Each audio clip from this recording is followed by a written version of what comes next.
Hello there, I'm Sarah, and tonight I'm reading you The Raven by Edgar Allan Poe.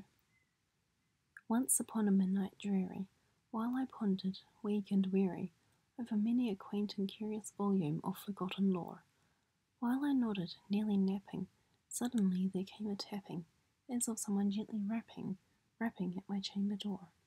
"'Tis some visitor," I muttered, tapping at my chamber door, "only this and nothing more." Ah, distinctly I remember it was in the bleak December, and each separate dying ember wrought its ghost upon the floor. Eagerly I wished the morrow. Vainly I had sought to borrow from my books surcease of sorrow, sorrow for the lost Lenore, for the rare and radiant maiden whom the angels name Lenore, nameless here forevermore. And the silken, sad, uncertain rustling of each purple curtain thrilled me, filled me with fantastic terrors never felt before, so that now, to still the beating of my heart, I stood repeating, "'Tis some visitor entreating entrance at my chamber door, some late visitor entreating entrance at my chamber door. This it is, and nothing more." Presently my soul grew stronger, hesitating then no longer. "Sir," said I, "or madam, truly your forgiveness I implore, but the fact is I was napping, and so gently you came rapping, and so faintly you came tapping at my chamber door, that I scarce was sure I heard you." Here I opened wide the door. Darkness there, and nothing more. Deep into that darkness peering, long I stood there, wondering, fearing, doubting, dreaming dreams no mortal ever dared to dream before. But the silence was unbroken, and the stillness gave no token, and the only word there spoken was the whispered word Lenore. This I whispered, and an echo murmured back the word Lenore. Merely this, and nothing more. Back into the chamber turning, all my soul within me burning, soon again I heard a tapping somewhat louder than before. "Surely," said I, "surely that is something at my window lattice. Let me see then what thereat is, and this mystery explore. Let my heart be still a moment, and this mystery explore. 'Tis the wind, and nothing more." Open here I flung the shutter, when, with many a flirt and flutter, in there stepped a stately raven of the saintly days of yore.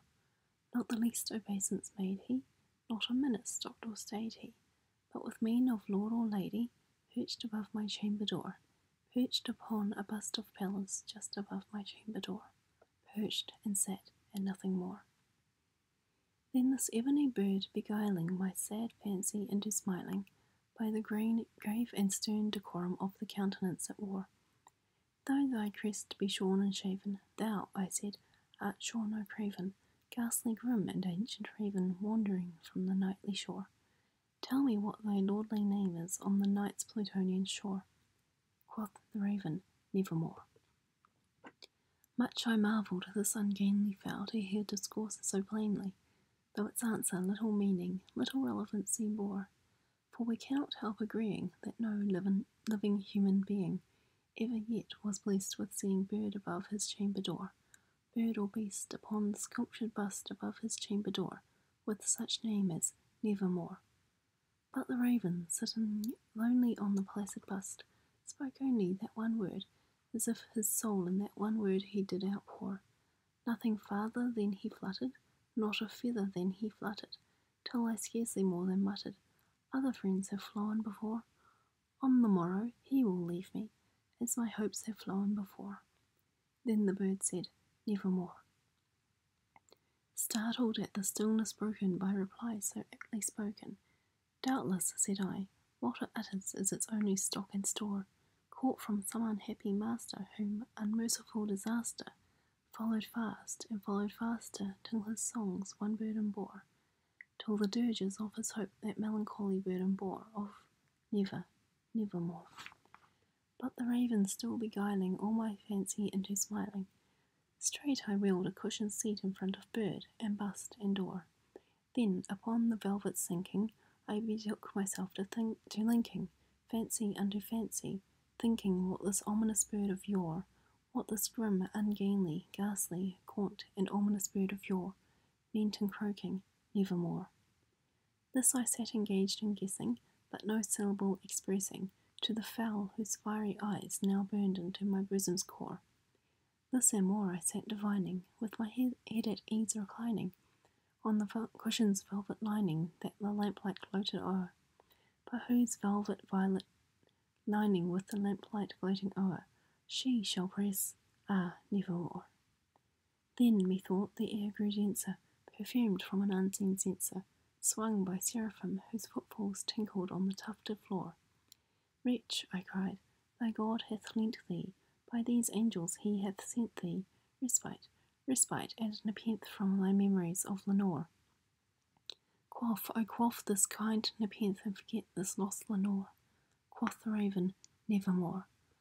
Prophet, said I, thing of evil, prophet still, if bird or devil, whether tempter sent, or whether temptest toss thee here ashore, desolate yet all undaunted, on this desert land enchanted, on this home by horror haunted, tell me, truly, I implore, is there balm in Gilead? Tell me, I implore. Quoth the raven, nevermore.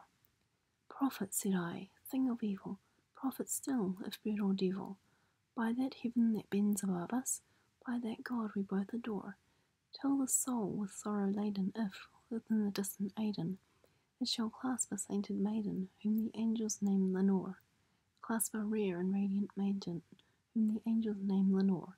Quoth the raven, nevermore. Be that word our sign of parting, bird or fiend, I shrieked, upstarting. Get thee back into the tempest and the night's Plutonian shore. Leave no black plume as a token of that lie thy soul hath spoken. Leave my loneliness unbroken, quit the bust above my door. Take thy beak from out my heart, and take thy form from off my door. Quoth the raven, nevermore. And the raven, never flitting, still is sitting, on the pallid bust of Pallas just above my chamber door. And his eyes have all the seeming of a demon's that is dreaming, and the lamplight o'er him streaming throws his shadow on the floor, and my soul from out that shadow that lies floating on the floor shall be lifted nevermore.